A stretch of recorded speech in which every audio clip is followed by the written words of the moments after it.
गर्मी का मौसम जा रहा था। वो बहुत दुखी था। वो जंगल, वो पक्षी, वो फूल और वो हरियाली छोड़कर जाने को उसका दिल नहीं कर रहा था, परंतु उसे जाना था क्योंकि सर्दी का मौसम उसके जाने का ही इंतजार कर रहा था।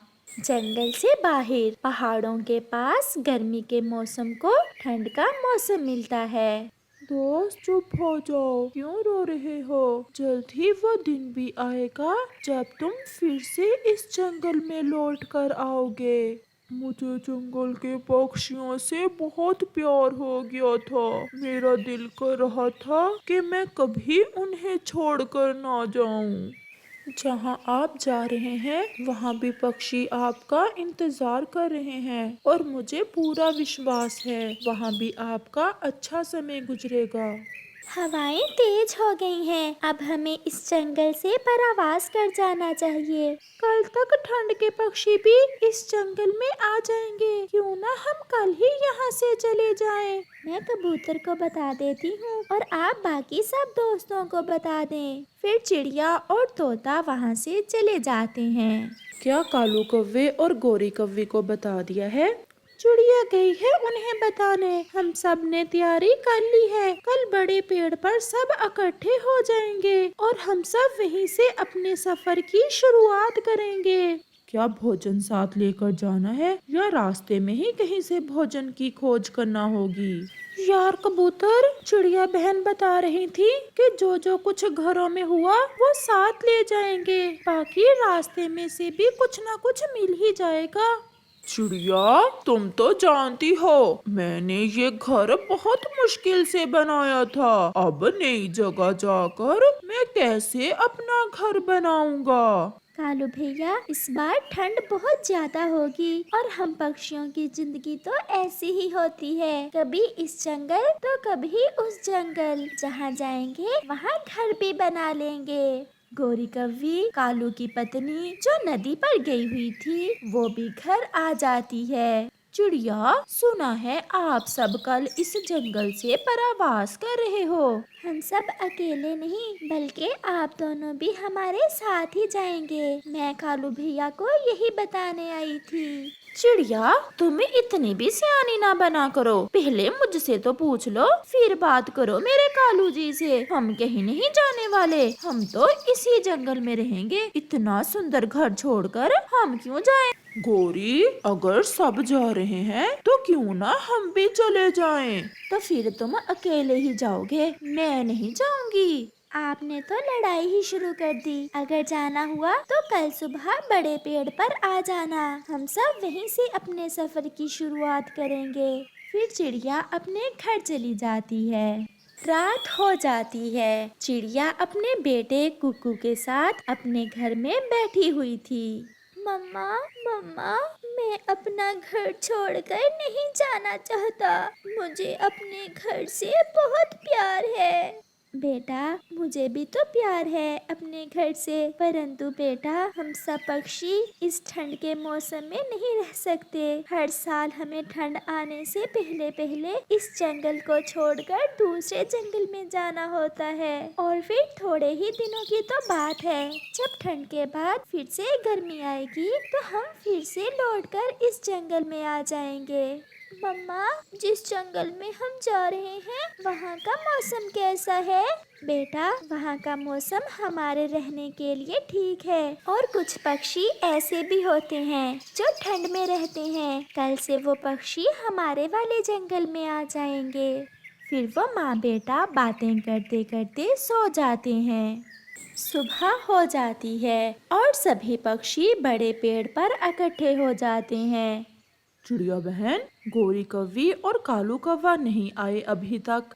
मैं गई थी उनके पास। मैंने उन्हें बताया था कि आज हम सब जा रहे हैं, परंतु वो दोनों पति पत्नी तो आपस में ही लड़ने लगे। वो क्यों चिड़िया बहन? कालू तो मान गया था परावास करने के लिए, परंतु उसकी पत्नी गोरी अपना घर छोड़कर नहीं जाना चाहती थी।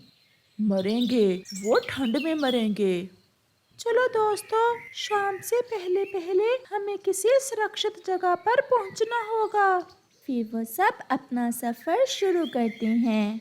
वो सब एक साथ में उड़ते हैं। एक तरफ तो वो नए जंगल में जाने के लिए खुश भी थे और दूसरी तरफ उन्हें अपने घर छोड़ने का दुख भी था। वो सब खामोशी से उड़े जा रहे थे। चिड़िया अपने बेटे के साथ आगे आगे थी और बाकी सब पक्षी चिड़िया के पीछे। गौरी, सब चले गए, जंगल में कोई भी पक्षी नहीं है। तुम मुझे क्या बता रहे हो? चले जाते तुम भी, मैं नहीं जाऊंगी। तुम्हारे साथ साथ मुझे भी ठंड में मरना होगा। चल कालू, आज तो जंगल में कोई भी नहीं है, हमें भोजन ढूंढने में आसानी होगी। चल भोजन की खोज में जाते हैं। फिर वो दोनों अपने घर से निकलते हैं। वो नदी पर जाते हैं। वहाँ ठंड का पक्षी बैठा हुआ था। अरे कौवो, क्या आप अभी तक यहीं हो? गए नहीं आप अपने दोस्तों के साथ? नहीं, हमारा कोई दोस्त नहीं है, हम यहीं रहेंगे। आप मर जाओगे। मेरे बाकी के दोस्त भी मेरे पीछे आ रहे हैं। जैसे हम गर्म मौसम में नहीं रह सकते, ऐसे आप भी ठंड में नहीं रह सकते। यार, मेरी पत्नी बहुत जिद्दी है, ये अपना घर नहीं छोड़ना चाहती। अगर जिंदा रहोगे तो घर फिर से भी बन जाएगा। मेरी मानो तो आप यहाँ से चले जाओ, अभी आपके दोस्त रास्ते में ही होंगे। गौरी कवि किसी की बात नहीं मानती, ना अपने दोस्तों की, ना अपने पति की और ना ही ठंड के पक्षी की। वो तो अपने घर को किसी कीमत पर छोड़ना नहीं चाहती थी। बाकी सब पक्षी अपना जंगल छोड़कर मैदान में पहुंच जाते हैं। शाम भी हो जाती है। आज की रात हम सब यहीं गुजारते हैं और बाकी का सफर सुबह शुरू करेंगे। चिड़िया बहन, मैं भी थक गया हूँ, थोड़ा आराम भी कर लेंगे और रात सब खूब गप्पे लगाएंगे। मेरे पास तो भोजन भी नहीं है और भूख भी लगी है। आप चिंता ना करें तोते भैया, मैं आप सब के लिए भोजन ले आई थी। मेरे पास घर में भोजन था। फिर वो सब भोजन खाते हैं। जैसे ही रात होती है, ठंडी हवाएं चलना शुरू हो जाती हैं। कौवा और कौवी अपने घर में बैठे कांप रहे थे। बहुत ठंडी हवा है गौरी, मैं तो ठंडी हवा से मर रहा हूँ। मुझे तो जरा भी ठंड नहीं लग रही। हम कल आग जला लेंगे और फिर ऐसे हमें ठंड नहीं लगेगी। मुझे तो ऐसा लग रहा है कि हम आज रात ही मर जाएंगे। कल तक जिंदा रहे तो ही आग जलाएंगे। ठंड तो गौरी कौवी को भी लग रही थी, परंतु वो अपनी जिद पर थी। वो हार मानने को तैयार न थी। चिड़िया, उसका बेटा कुक्कू, कबूतर और तोता रात को खुले मैदान में बैठे हुए थे। वो सब आसमान पर रोशन सितारों को देख रहे थे। वो सब साथ थे। उन्हें एक दूसरे का साथ बहुत अच्छा लग रहा था। कालू जी, क्या दूसरे पक्षी पूर्व वाले जंगल में पहुंच गए होंगे? नहीं, वो सब आज की रात मैदान में गुजारेंगे, बाकी का सफर वो सुबह करेंगे। मेरे तो पंखों में अभी से दर्द शुरू हो गया है। चलो हम भी उनके पीछे ही जाते हैं। कालू कौवा जानता था कि अब गौरी अपनी जिद के आगे हार चुकी है और उसे ठंड बर्दाश्त नहीं हो पा रही। जिंदा रहे तो घर भी बन जाएगा। चलो गौरी। फिर गौरी और कालू भी दूसरे पक्षियों के पीछे चलते हैं। वो बहुत तेज उड़ते हैं और जल्दी वो मैदान में पहुंच जाते हैं। सब पक्षी सो रहे थे। गौरी और कालू भी पास में ही चुपके से जाकर सो जाते हैं। टीना और मीना दो बहनें थीं। मीना तो बहुत समझदार थी। वो अपनी माँ का हर कहना मानती, परंतु टीना थोड़ी नकचिड़ी थी। वो बहुत नखरे वाली थी। वो तो अपनी माँ का कहना भी ना मानती। टीना, अब घर चले, मम्मा हमारा इंतजार कर रही होगी। शाम भी होने ही वाली है। तुम जाओ, मुझे अभी पहाड़ों पर जाना है, थोड़ी देर तक आ जाऊंगी। ऐसा कहते हुए टीना वहाँ से चली जाती है। आप नहीं सुधरोगी, हमेशा वही काम करती हो जिससे मम्मा गुस्सा हो। फिर मीना भी अपने घर चली जाती है। मीना मेरी बेटी, आप अकेले ही घर आई हो? टीना कहाँ है? मम्मा, मैंने टीना बहन से कहा था कि घर चलें, परंतु वो मेरी सुनती ही कहाँ है। वो पहाड़ों पर चली गई है। ये टीना की वजह से तो मैं बहुत परेशान हूँ। मेरी बात तो मानती ही नहीं है। बबली कबूतरी वहाँ आती है। रानो बहन, मैं कल दूसरे जंगल गई थी अपनी बहन के पास। मेरी बहन के पास में ही एक चिड़ा रहता है। वो लकड़हारे का काम करता है, बहुत मेहनती है। आपने मुझे कहा था ना टीना के रिश्ते के बारे में। हाँ बबली बहन, मैं तो टीना के रिश्ते के लिए बहुत चिंतित हूँ। बस कोई अच्छा सा रिश्ता मिल जाए मेरी बेटी के लिए। वो चिड़ा बहुत मेहनती है, ज्यादा अमीर तो नहीं है, परंतु मुझे पूरा विश्वास है वो हमारी टीना बेटी को बहुत खुश रखेगा। ऐसे टीना भी वहाँ आ जाती है। टीना बेटी, आप इतनी देर से घर ना आया करें। जमाना बहुत खराब है। बेटियों का ऐसे देर तक घर से बाहर रहना ठीक नहीं।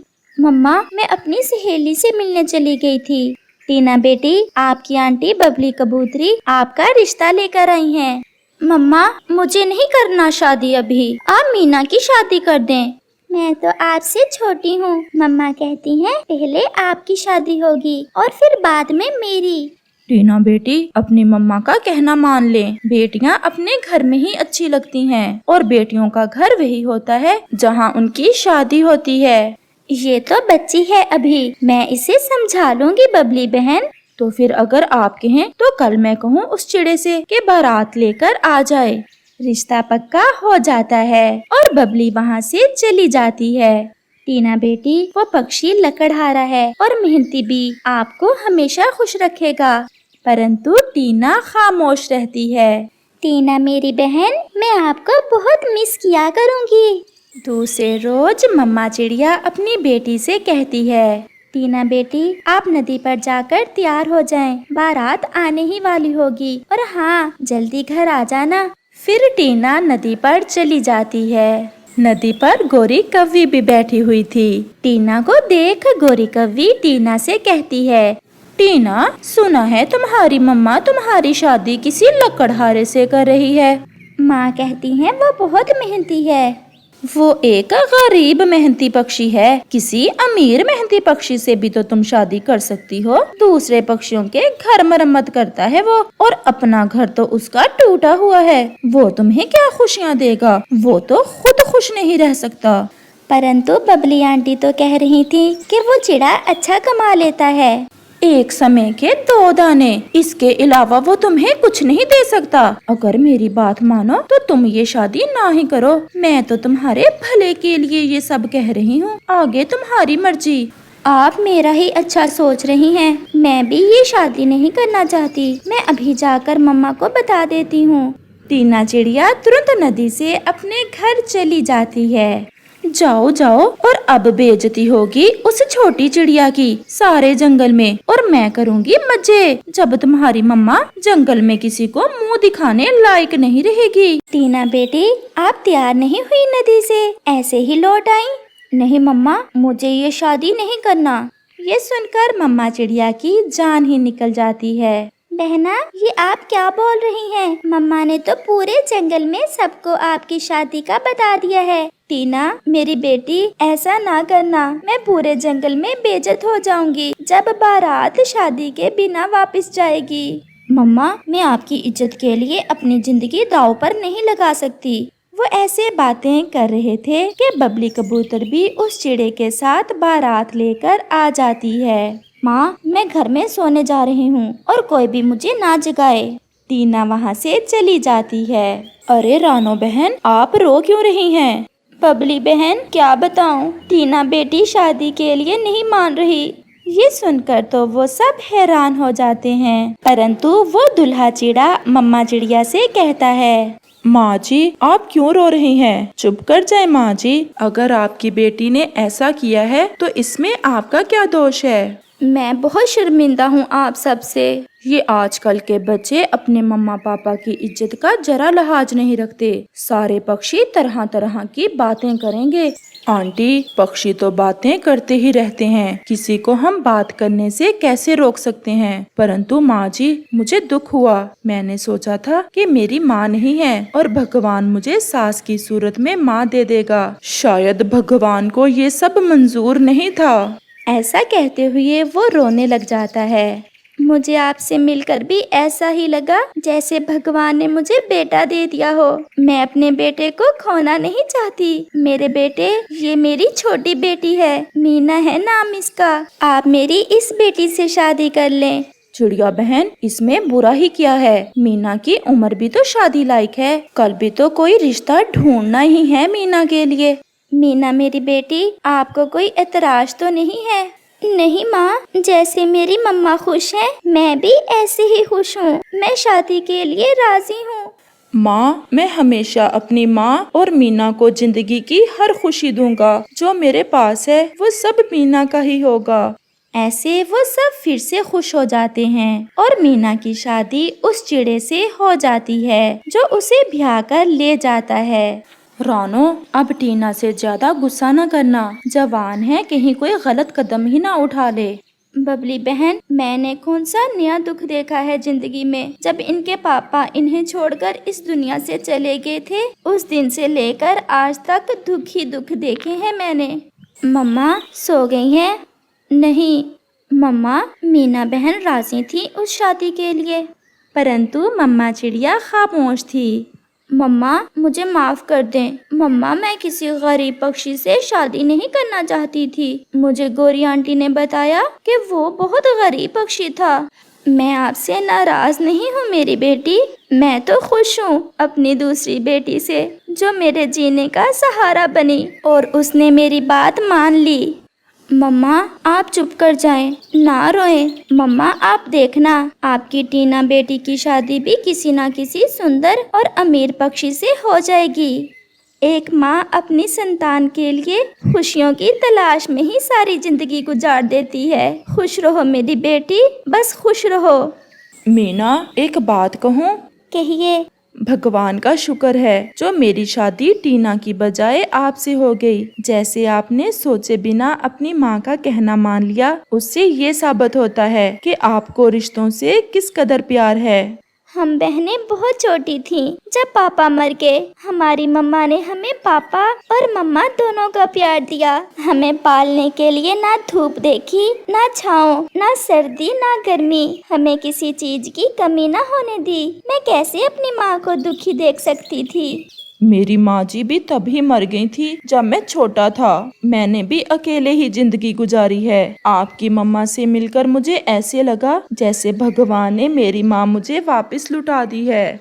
टीना मन की बुरी नहीं है, बस थोड़ी नखरे वाली है। मम्मा कहती हैं कि टीना बड़ी हो गई है, परंतु उसे अभी तक अकल नहीं आई।